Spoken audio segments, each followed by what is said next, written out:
तो नेक्स्ट हमारा है टाइप्स ऑफ मैट्रिसेस को हम लोग देखते हैं, टाइप्स ऑफ मैट्रिसेस।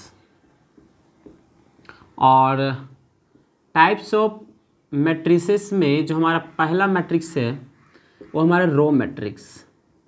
क्या है? Row matrix. और ये रो मैट्रिक्स क्या होता है?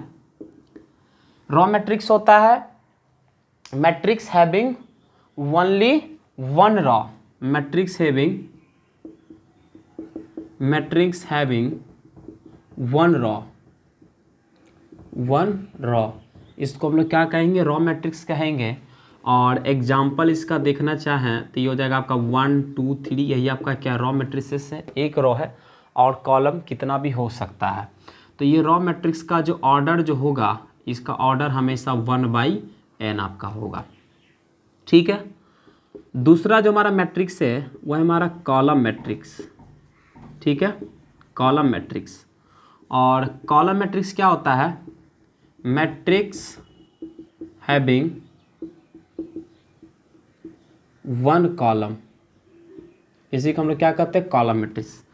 एग्जाम्पल ये देख लो, ABC, ये मैट्रिक्स हमारा है जिसमें केवल एक ही कॉलम है और इसमें रॉ कितने भी हो सकते हैं। अगर इसका ऑर्डर लिखना चाहें तो क्या लिखेंगे? इसका 3/1, तो मतलब इसका जो ऑर्डर होगा, order will be of the type m/1। ठीक है, इसका ऑर्डर हमेशा यही होगा। कॉलम मैट्रिक्स के बाद जो हमारा तीसरा जो मैट्रिक्स होता है वो हमारा है स्क्वायर मैट्रिक्स। ठीक है ना, स्क्वायर मैट्रिक्स। अब ये स्क्वायर मैट्रिक्स क्या होता है? कहता है matrix having number of row is equals to number of column, then such matrix are called square matrix. ठीक है, वैसा मैट्रिक्स है जिसका रो और कॉलम दोनों का नंबर बराबर अगर होता है तो वैसे मैट्रिक्स को हम लोग स्क्वायर मैट्रिक्स कहते हैं। A matrix having number of rows is equals to number of column called a square matrix। इसको हम लोग क्या कहते हैं? स्क्वायर मैट्रिक्स हम लोग कहते हैं। और स्क्वायर मैट्रिक्स जो होता है, जैसे ये ले लो स्क्वायर मैट्रिक्स 1 2 3 5, ये आपका स्क्वायर मैट्रिक्स हो गया। ठीक है ना, ये स्क्वायर मैट्रिक्स हुआ। और नेक्स्ट अब जो हमारा स्क्वायर मैट्रिक्स होता है ना,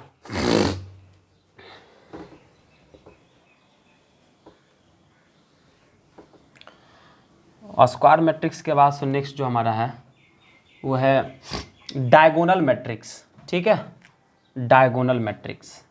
अब हम लोग देखते हैं डायगोनल मैट्रिक्स क्या होता है। तो डायगोनल मैट्रिक्स होता है ना हमारा square matrix whose all elements are zero, whose all elements except principal diagonal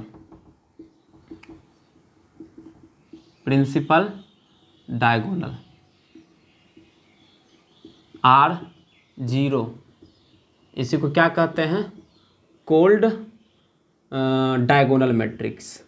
इसको हम लोग डायगोनल मैट्रिक्स कहेंगे। ठीक है, अब प्रिंसिपल डायगोनल क्या होता है ये समझते हैं।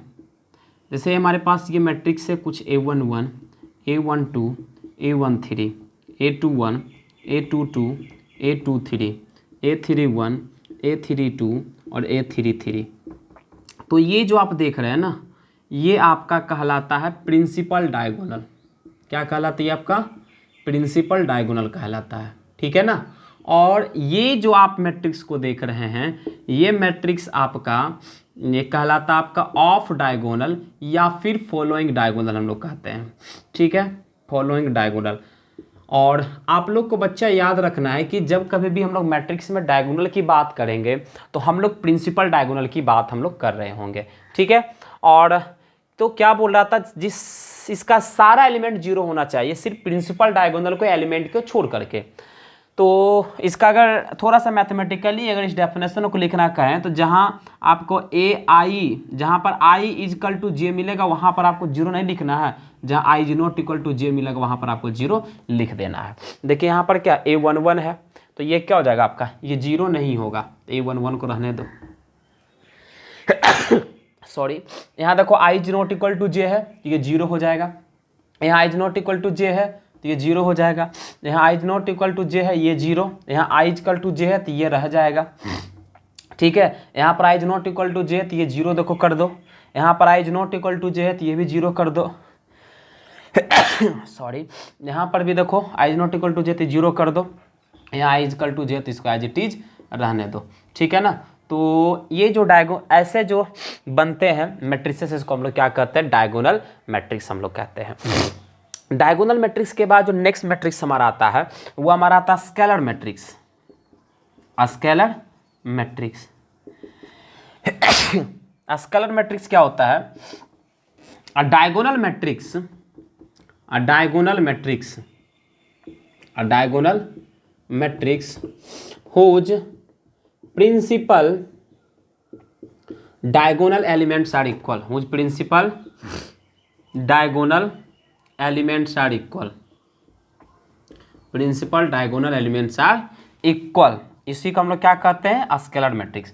मतलब क्या, अगर वो स्केलर मैट्रिक्स एक डायगोनल मैट्रिक्स होगा, अगर डायगोनल मैट्रिक्स है तो वो स्क्वायर मैट्रिक्स भी होगा इनडायरेक्टली, ठीक है। तो डायगोनल मैट्रिक्स का प्रिंसिपल डायगोनल एलिमेंट आपका क्या होना चाहिए, इक्वल एंड सेम कहो रहना चाहिए, बात एक ही है।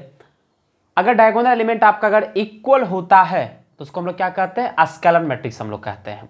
बाद बाकी आपका सिर्फ डायगोनल प्रिंसिपल डायगोनल एलिमेंट को छोड़ करके सारा एलिमेंट इसमें भी जीरो होगा, बट यहाँ पर क्या जो प्रिंसिपल डायगोनल एलिमेंट होगा वो आपका इक्वल होगा। तो एग्जांपल इसका मैट्रिक्स कैसा हो सकता है, तो एक कोई मैट्रिक्स इस तरह से हो गया आपका, जैसे 1 हो गया, 0 0 हो गया, सॉरी 1 ना ले लो, x ले लो, 0x 0 0 0x, क्या देख रहे हो यहाँ पर जो प्रिंसिपल डायगोनल एलिमेंट है आपका क्या सेम है, बाद बाकी जो सारा एलिमेंट हमारा क्या है, जीरो है।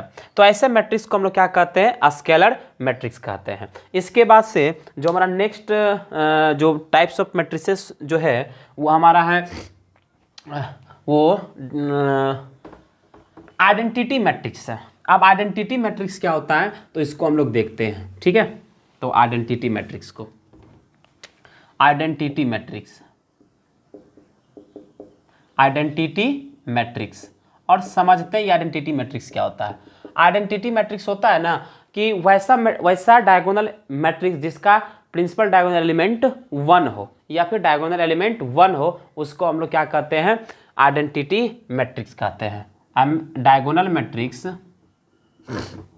Diagonal matrix whose principal diagonal element, whose principal diagonal element, whose principal diagonal element is 1, इसी को क्या कहते हैं, called identity matrix, identity matrix, ठीक है, ऐसा हम लोग कहते हैं। तो यहाँ देखो हमेशा प्रिंसिपल डायगोनल एलिमेंट इसका 1 ही रहने वाला, 1 0 0 0 1 0 0 0 1। तो ये क्या है आपका 3x3 ऑर्डर का आइडेंटिटी मैट्रिक्स है, तो इसको हम लोग I3 भी लिख सकते हैं। I3 ये बताता है आइडेंटिटी मैट्रिक्स ऑफ ऑर्डर 2। कहीं पर आपको I2 अगर लिखा है तो ये क्या बताता है, आइडेंटिटी मैट्रिक्स ऑफ ऑर्डर 2। तो आपको 2x2 ऑर्डर का आइडेंटिटी मैट्रिक्स आपको कंस्ट्रक्ट करना होगा, ठीक है। तो ये हमारा आइडेंटिटी मैट्रिक्स था। तो आपने क्या देखा कि स्केलर क्या था हमारा, स्क्वाड मैट्रिक्स, ठीक है ना, स्क्वाड मैट्रिक्स था, स्क्वाड मैट्रिक्स था। तो क्या हुआ ना, स्क्वायर मैट्रिक्स से बना डायगोनल, कैसे डायगोनल बन गया, सिर्फ इसका डायगोनल एलिमेंट को छोड़ करके बाद बाकी को जीरो कर दिया तो बन गया डायगोनल एलिमेंट। और डायगोनल एलिमेंट का प्रिंसिपल डायगोनल का एलिमेंट अगर इक्वल कर दिया तो क्या बन गया आपका, स्केलर मैट्रिक्स बन गया। और स्केलर मैट्रिक्स का जो एलिमेंट है, ठीक है ना, उसको सिर्फ 1 रख दिया, ठीक है, मतलब डायगोनल एलिमेंट उसका अगर केवल 1 कर दिया तो आपका क्या बन गया, आपका ये आइडेंटिटी मैट्रिक्स बन गया, ये आपका बन गया आइडेंटिटी मैट्रिक्स। तो ये था, ठीक है। उसके बाद से फिर हमारा नेक्स्ट जो मैट्रिक्स होता है उसको हम लोग क्या कहते हैं, ट्रायंगुलर मैट्रिक्स हम लोग कहते हैं। तो हम लोग देखते हैं ट्रायंगुलर मैट्रिक्स को। तो नेक्स्ट मैट्रिक्स हमारा क्या था, ये हमारा था ट्रायंगुलर मैट्रिक्स। क्या था ये, ट्रायंगुलर मैट्रिक्स। अब ये समझिए कि ट्रायंगुलर मैट्रिक्स क्या होता है। ट्रायंगुलर मैट्रिक्स होता है ना, a matrix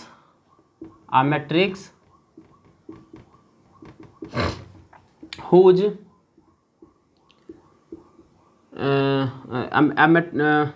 नहीं ऐसा नहीं, if in a square matrix, if in a square matrix, किसी स्क्वायर मैट्रिक्स में every element below the principal diagonal or above the principal diagonal is zero, then matrix is triangular matrix. If in a square matrix every element above or below the principal diagonal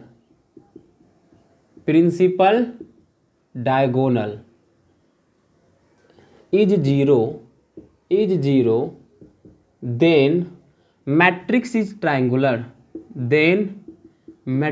is triangular, ठीक है। कह रहा है ना कि कोई square matrix है, ठीक है, उस स्क्वायर मैट्रिक्स का, ठीक है, क्या हो कि एबव और below the principal diagonal element zero होना चाहिए।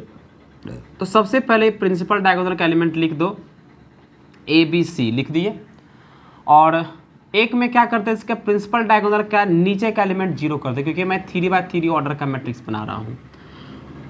तो क्या बोला, below the principal diagonal element is zero. तो इसमें क्या किया, इस वाले पार्ट में मैंने below the principal diagonal element zero किया, ऊपर रख दो एफ जी एच रख दिए। इसमें above the principal diagonal element हम क्या किए, जीरो कर दिए। तो above the principal diagonal element को चलो ये जीरो कर दिए, यहाँ भी रख दो एफ जी और एच अब रख दो, ठीक है। ये भी हमारा 3x3 ऑर्डर का मैट्रिक्स है। तो ऐसे मैट्रिक्स को हम लोग ट्रायंगुलर मैट्रिक्स कहते हैं। सबसे पहले तो कोई स्क्वायर मैट्रिक्स है, किसी स्क्वायर मैट्रिक्स में प्रत्येक element below the principal diagonal, देखो ये हमारा क्या था, प्रिंसिपल डायगोनल था। अब प्रिंसिपल डायगोनल का बिलो एलिमेंट, उसके नीचे का एलिमेंट, और एबव द प्रिंसिपल डायगोनल, इस प्रिंसिपल डायगोनल के एबव एलिमेंट अगर आपका जीरो है, तो वैसे मैट्रिक्स को हम लोग ट्रायंगुलर मैट्रिक्स कहते हैं। अब ये ट्रायंगुलर मैट्रिक्स दो प्रकार का, एक अपर ट्रायंगुलर मैट्रिक्स और एक लोअर ट्रायंगुलर मैट्रिक्स। अगर प्रिंसिपल डायगोनल के लोअर एलिमेंट, प्रिंसिपल डायगोनल के बिलो एलिमेंट अगर जीरो है, तो ऐसे मैट्रिक्स को हम लोग क्या कहते हैं, अपर ट्रायंगुलर मैट्रिक्स कहते हैं। इसको क्या कहते हैं, अपर ट्रायंगुलर मैट्रिक्स कहते हैं, ठीक है। और प्रिंसिपल डायगोनल के अगर एबव जीरो है, तो इसको हम लोग क्या कहते हैं, इसको हम लोग कहते हैं लोअर ट्रायंगुलर मैट्रिक्स। इसको क्या कहते हैं, लोअर ट्रायंगुलर मैट्रिक्स कहते हैं। और मैथमेटिकली अगर मुझे पहचानना है कि अपर ट्रायंगुलर मैट्रिक्स क्या होगा और लोअर ट्रायंगुलर मैट्रिक्स क्या होगा, तो उसको कैसे पहचानेंगे। तो देखो हमेशा इसका पोजीशन लिखो, तो क्या हो जाएगा, A21 पोजीशन होगा इसका, A31 पोजीशन होगा इसका, A32 पोजीशन होगा। तो इस केस में देख रहे हो ना, जो AIJ जो लिखा जा रहा है, इसमें I ग्रेटर देन J है। अगर I ग्रेटर देन AIJ आपका होना चाहिए जीरो, किसके लिए, AIJ I greater than J के लिए। अगर I ग्रेटर देन J है, मतलब I जो J से अगर बड़ा है, अगर वो वाला एलिमेंट आपका जीरो है, तो समझिए क्या है, वो अपर ट्रायंगुलर मैट्रिक्स है। और यहाँ पर भी AIJ जीरो होना चाहिए, लेकिन I लेस देन J होना चाहिए। तो इसको हम लोग क्या कहते हैं, लोअर ट्रायंगुलर मैट्रिक्स हम लोग कहते हैं, ठीक है।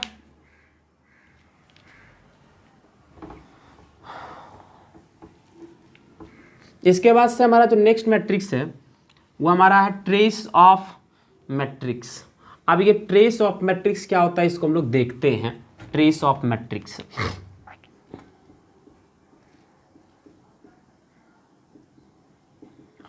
ट्रेस ऑफ मैट्रिक्स है ना, ट्रेस ऑफ मैट्रिक्स है कि किसी स्क्वायर मैट्रिक्स के अगर आप डायगोनल एलिमेंट का सम कर देते हैं, तो वही उस मैट्रिक्स का ट्रेस ऑफ मैट्रिक्स बन जाता है, ठीक है। और हम बात करें तो उसके डायगोनल एलिमेंट को सम करते हैं, तो डायगोनल में कौन से डायगोनल एलिमेंट की हम यहाँ बात करेंगे, प्रिंसिपल डायगोनल एलिमेंट की बात करेंगे, ठीक है ना। Sum of diagonal diagonal of any square sum of principal diagonal element, sum of principal diagonal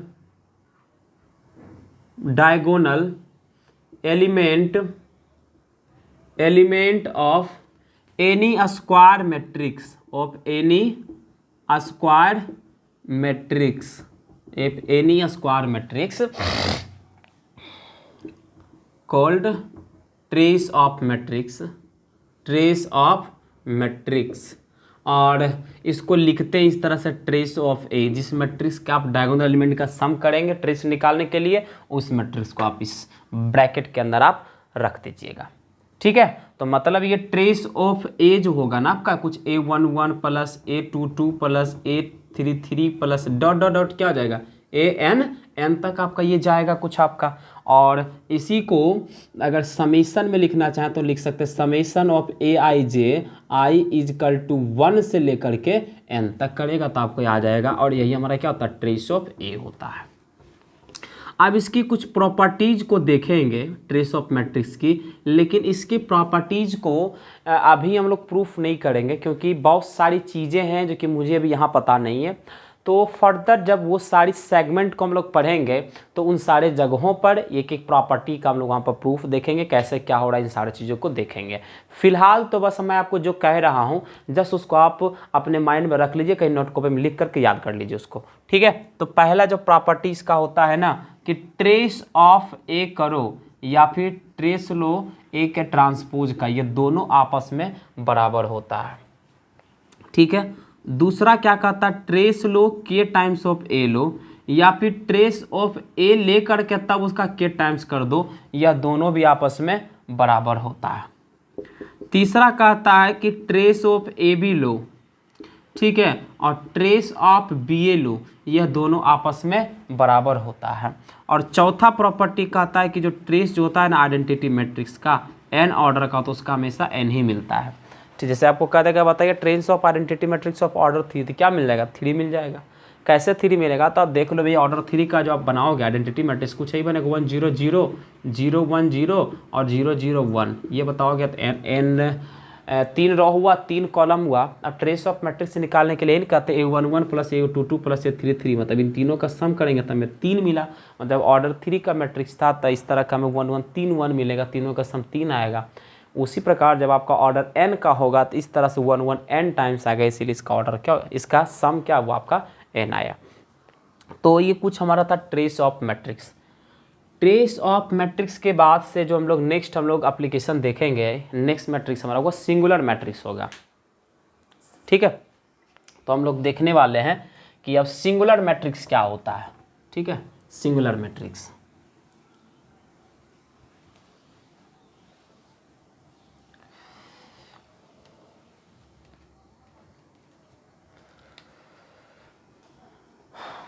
singular matrix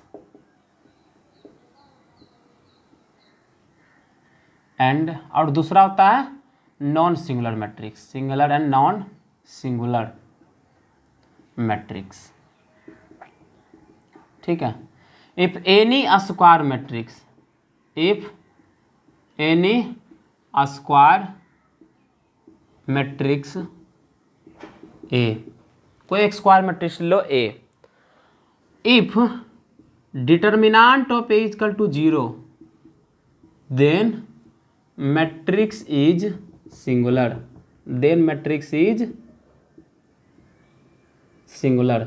ठीक है, और अगर determinant of A is not equal to 0 होता है तब जो आपका मैट्रिक्स होगा वह मैट्रिक्स आपका नॉन सिंगुलर होगा। क्या होगा आपका, नॉन सिंगुलर होगा। ठीक है, कोई स्क्वायर मैट्रिक्स हमारे पास ए दिया गया है, अगर उस ए मैट्रिक्स का डिटर्मिनेंट अगर निकालते हो, अगर डिटर्मिनेंट का वैल्यू 0 आता है तब तो वो मैट्रिक्स सिंगुलर है, अदरवाइज वह मैट्रिक्स आपका नॉन सिंगुलर है, इतना याद रखिएगा। ठीक है, अब नेक्स्ट मैट्रिक्स को हम लोग और देखते हैं। नेक्स्ट मैट्रिक्स हमारे पास है वह है idempotent matrix, idempotent matrix और ये समझते ही आइडेम्पोटेंट मैट्रिक्स क्या होता है। For any square matrix A, for any square matrix A, for any square matrix A, if A square equal to A ही होता है तो इसको हम लोग कहते हैं आइडेम्पोटेंट मैट्रिक्स हम लोग कहते हैं। तो एक्चुअली ए स्क्वायर में आपका यहाँ पर प्रोडक्ट ऑफ मैट्रिसेस का कंसेप्ट आता है, और अभी तक हम लोग प्रोडक्ट ऑफ मैट्रिसेस के ऊपर कुछ बात नहीं किए हैं, इसीलिए यहाँ पर फिलहाल हम रहने देते हैं, यहाँ पर कुछ एग्जाम्पल नहीं दे पाएंगे। लेकिन बस ये समझिए आइडेम्पोटेंट मैट्रिक्स के लिए कि अगर ए स्क्वायर इजकल टू ए मिलता है तब कहते हैं आइडेम्पोटेंट मैट्रिक्स। दूसरा था इनवॉलेटरी मैट्रिक्स, इनवॉलेटरी मैट्रिक्स। और ये क्या होता है इनवॉलेटरी मैट्रिक्स? कहता है ये for any square matrix, for any square matrix, matrix A, ठीक है, उसके लिए अगर ए स्क्वायर इजकल टू आई होता है, मतलब ए स्क्वायर करने के बाद अगर आपको आइडेंटिटी मैट्रिक्स मिलता है, इसको कहते हैं इनवॉलेटरी मैट्रिक्स हम लोग कहते हैं, इनवॉलेटरी मैट्रिक्स। तीसरा जो मैट्रिक्स हमारा होता है उसका कहते हैं नीलपोटेंट मैट्रिक्स, नीलपोटेंट मैट्रिक्स, ठीक है। अब ये समझो कि नीलपोटेंट मैट्रिक्स क्या होता है। ये मैट्रिक्स होता है कि a square matrix of order M, for any square matrix of order M if A to the power K equal to 0 मिलता है, ठीक है ना। For any square matrix of order M, any square matrix of order M if A to the power K equal to 0, ठीक है। यहाँ 0 का मतलब होता है जीरो मैट्रिक्स, और जीरो मैट्रिक्स किसको कहता है? वैसा मैट्रिक्स जिसका कि सारा का सारा एंट्री 0 है, उसको जीरो मैट्रिक्स कहता है। अगर ए to the power K equal to 0 होता है, इसको हम लोग क्या कहते हैं? नीलपोटेंट मैट्रिक्स कहते हैं। और जहाँ याद रखिएगा कि जो के इज जो होगा ना मिनिमम, मिनिमम पॉजिटिव इंटीजर, ठीक है। तो ये नीलपोटेंट मैट्रिक्स हो गया। इसके बाद से जो हमारा नेक्स्ट एंड सबसे जो लास्ट मैट्रिक्स होता है उसको हम लोग क्या कहते हैं? सब मैट्रिक्स। सब का मतलब किसी चीज़ का आपको हिस्सा ही लग रहा होगा, ठीक है ना। तो सब मैट्रिक्स क्या होता है? सब मैट्रिक्स, तो समझते सब मैट्रिक्स क्या होता है? Matrix obtained by, matrix obtained by deleting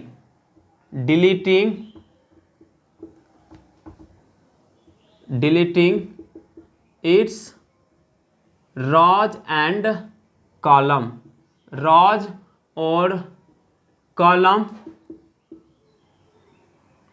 और बोथ कॉल्ड, क्या कहते हैं इसी को? सब मैट्रिक्स कहते हैं, सब मैट्रिक्स कहते हैं।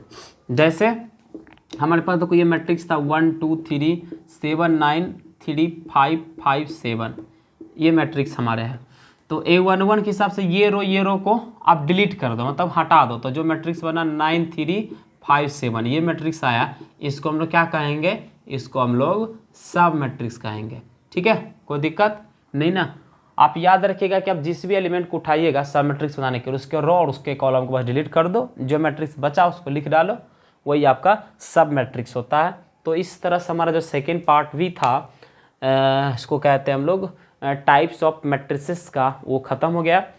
नेक्स्ट हम लोग स्टार्ट करते हैं अब अलजेब्रा ऑफ मैट्रिक्स को।